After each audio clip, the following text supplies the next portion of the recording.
we are going to go ahead and hop into our first topic. Right off the bat, we're going to jump into something that we've been waiting to talk about for a minute now. We're going to talk about Shazam: Fury of the Gods. Oh, gods. Yes, sir. So we're going to talk about Shazam: Fury of the Gods here today. Yeah. This segment's going to be about like 10 minutes long, and we're going to just talk about our thoughts, review the movie, like what we thought of it, what we liked, what we disliked, because I'm sure we have an even handful of both. Yeah. So why don't you go on and let us know, All right. know your thoughts. So, never judge a book by its cover. That saying, that phrase lives on forever. I was pleasantly surprised about Shazam in the sense that the story was, it was a kid's movie. Yeah. But it had some very good points, some very good parts. To me, it's really, I was more pleased with this. I don't know if maybe it's because my hopes, expectations were lower. So so this actually for me was better than Black Adam. I feel like that wasn't very hard to do, though. Because Black Adam, with all the hype and everything, Black Adam did very well. They did a very good job with the character design. Yeah. Every single character was very well designed, but very underused. Okay. They overused Hawkman. Yeah. Right? But back to Shazam, it was very well done in a sense that it tried to give you some grown-up parts to it, some, so things to think about and stuff like that. But at the end of the day, it was a kid's movie. It ended on a pretty decent note. If they had left Billy Batson dead, it would have taken the movie to another level. Like, wow, okay. You think it would have felt like it had more stake to it? Yes, it would have been more of a bang, and then maybe find a different way to wake him up. Maybe Wonder Woman would have come by herself, to wake him up or something, maybe from in a crypt or something. Yeah, like something right? more, I guess. More serious in the direction of him dying, because obviously in the way that they resurrected him, it just like it was so plain and simple. It just ruined the whole badass sacrifice that he made and all that good stuff. But all in all, it was pretty decent. It had some good points here and there. There was the twist with Lucy Liu was very good. I like that twist. But yeah, all in all, I really liked it. For what it was, the costume really redesign was way better, and I'm sure it was inspired by Black Adam. So they did a pretty decent job. I still don't like the fact that they keep using the whole shazamly.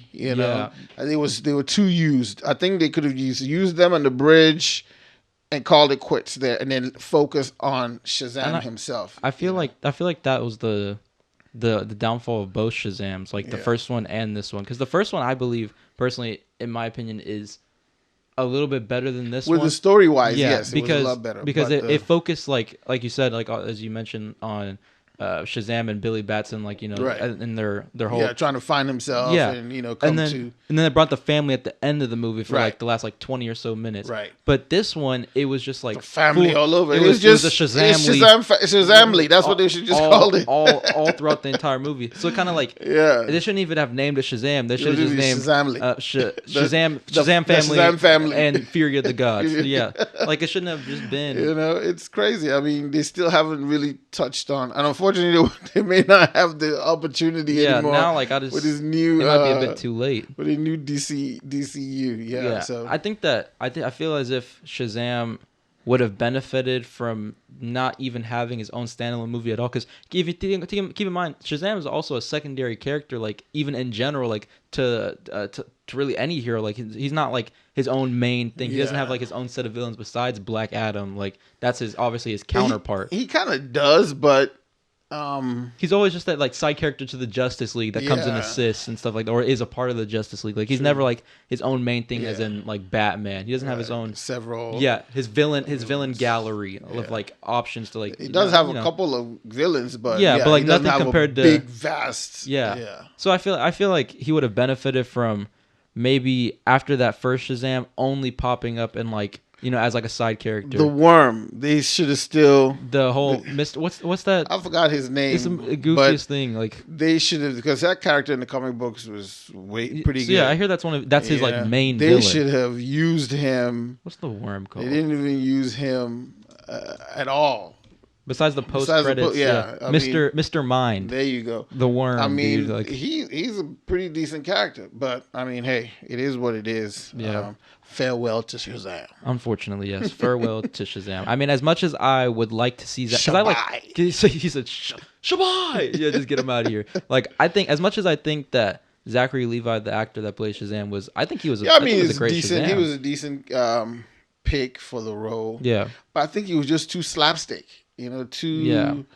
But that could also be very well up to the script. That couldn't even be his fault, you know. Still, I mean, he could have gone and watched a lot of the Justice League cartoons. Yeah, gain some inspiration. Movies, you know. I feel like and then DC the just needs comic to do books. that. I mean, maybe he did. I'm sure he did, but he tried to give it his own twist. Yeah. You know, his own flavor.